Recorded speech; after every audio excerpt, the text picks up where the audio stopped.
Uh, this is a very trying moment for both me and my family.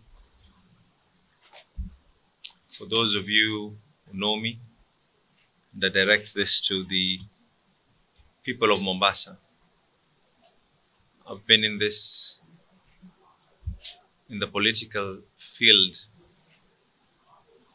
for in excess of a decade. And throughout my life, neither myself nor any of my family members have ever crossed the line of meting any form of violence on anyone. My stand has always been there, and this is known to yourselves, that even when I go out on public platforms, my policy is a policy of never mentioning anyone, never talking vulgar, never doing anything. It's a bit shocking that it is now being deemed for public perception that both myself and my 74-year-old mother would be part and parcel of a heinous act of this magnitude. Like I said, we have never. And for those of you who know me, for those of you who know my family, for those of you who know the kind of politics that I've always preached, we have never, nor will we ever stoop that low. Power is transient. And I want to now give my version of trying to hold this for so long.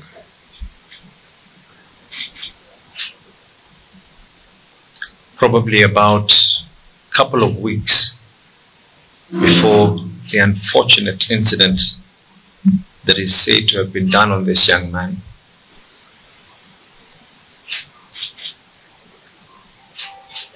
I live next to my mother. My mother's house was invaded, not once but twice. And every one of those incidences, we reported it. In the invention of my mother's house, nothing else was taken except a laptop and a mobile phone. CCTV footage were provided to the authorities. My family car was approached by armed people. A report that was made.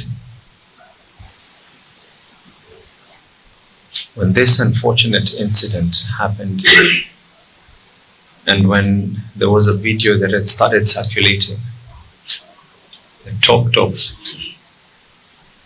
words that I cannot even be able to state on my mother, on the mother of my children,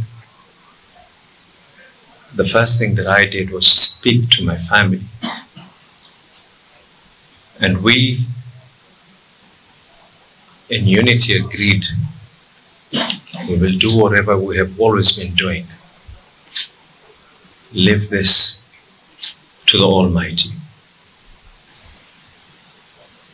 It is unfortunate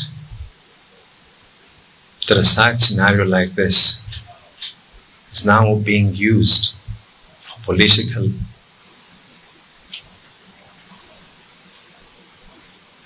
I'm more than willing to state this to the authorities. This young man has sent me personally messages in excess of 800 messages from different numbers. I have never responded to any one of those messages.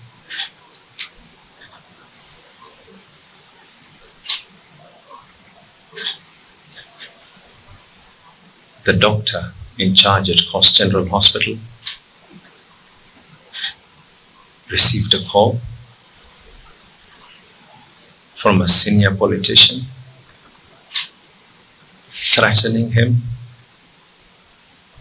And I only knew that this young man was not even in the hospital when the doctor actually called me to tell me that this young man is not even here, and we're receiving calls of being threatened, trying to be told and coerced into writing things.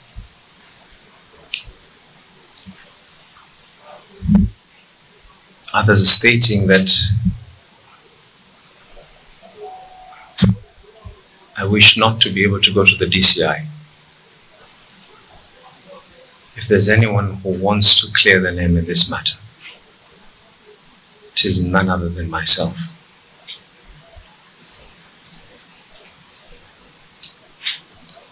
The summons were to today.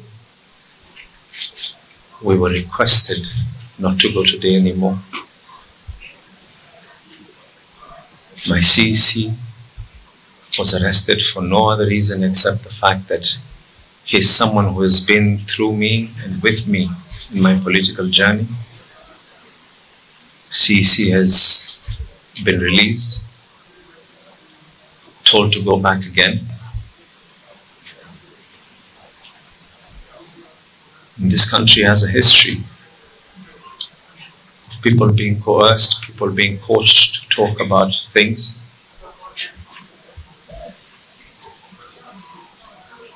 The president himself had witnesses being coached when he was at The Hague. I want to reiterate again. As much as I feel sorry for whatever happened to this young man,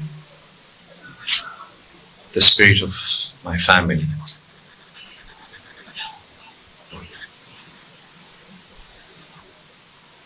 will not only forgive and forget,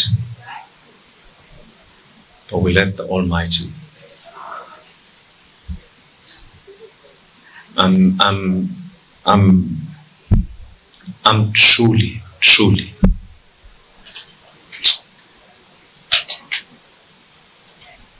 I hurt not for any other reason, but my mother being dragged, being abused, and then now being accused together with her son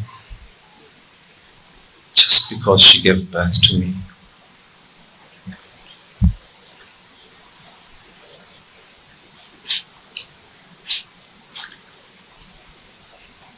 One day,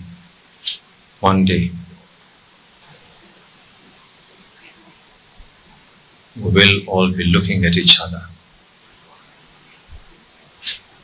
And I really pray and hope that the police will get to the end of this, that we'll get to the bottom of this whole thing.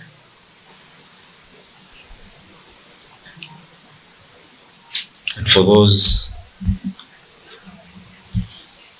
who probably don't know me, probably don't know what my values are, I have passed through worse. I have been abused. People have tried to physically harm me, my family, but we ever maintained our cool. It isn't who we are.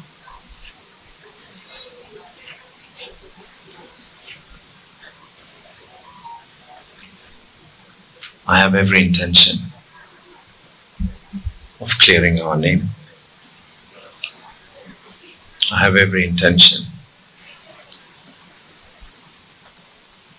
of ensuring that those who are behind this form of malignment